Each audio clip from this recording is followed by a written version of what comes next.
Aujourd'hui, à 16h36, mon kilométrage indiquait 1636. Et les deux seuls livres de 1636 pages et plus que j'ai en ma possession sont la Bible essénienne et le livre de Rancia. Donc voici la 1636e page du livre de Rancia, La vie de Jésus, l'ordination des 12. Faire la volonté du Père. L'enseignement de Jésus de se confier aux soins supérieurs du Père qui est aux cieux n'était pas un fatalisme aveugle et passif. Jésus cita, ce jour-là, en l'approuvant, un vieux dicton hébreu disant « Celui qui ne veut pas travailler ne mangera pas ». Il fit remarquer que sa propre expérience était un commentaire suffisant de ses enseignements. Ces préceptes sur la confiance à témoigner au Père ne doivent pas être jugés d'après les conditions sociales ou économiques des temps modernes ni de toute autre époque. Cet enseignement embrasse les principes idéaux d'une vie proche de Dieu dans tous les âges et sur tous les mondes. Jésus fit bien comprendre à ses trois apôtres les différences d'exigence entre les fonctions d'apôtres et celles de disciples. Même alors, il n'interdit pas aux 12 l'exercice de la prudence et de la prévoyance. Il ne prêchait pas contre la prévoyance, mais contre l'anxiété et les soucis.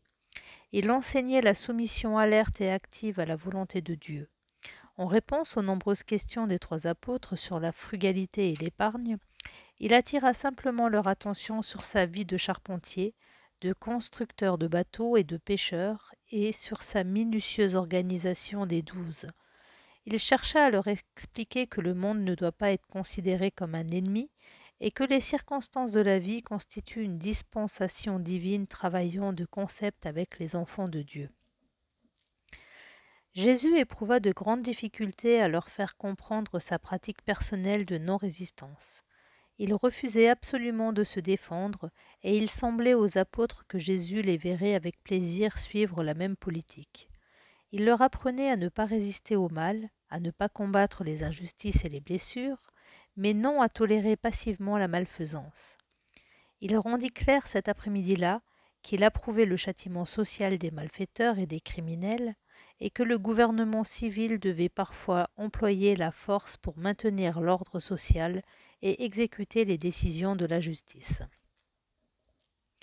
Il ne cessa jamais de mettre ses disciples en garde contre la fâcheuse pratique des représailles. Il ne tolérait pas l'idée de revanche, de régler ses comptes. Il déplorait que l'on gardât rancune. Il rejetait l'idée d'œil pour œil, dent pour dent. Il désapprouvait tout le concept de revanche privée et personnelle. Il laissait ces questions au gouvernement civil d'une part et au jugement de Dieu d'autre part. Il fit bien comprendre aux trois apôtres que ces enseignements s'appliquaient aux individus et non à l'État. Il résuma les instructions qu'il avait données jusque-là sur ces questions de la manière suivante. Aimez vos ennemis. Rappelez-vous les prétentions morales de la fraternité humaine. La futilité du mal, un tort ne se redresse pas par une vengeance. Ne commettez pas la faute de combattre le mal avec ses propres armes. Ayez la foi, ayez confiance dans le triomphe final de la divine justice et de la bonté éternelle.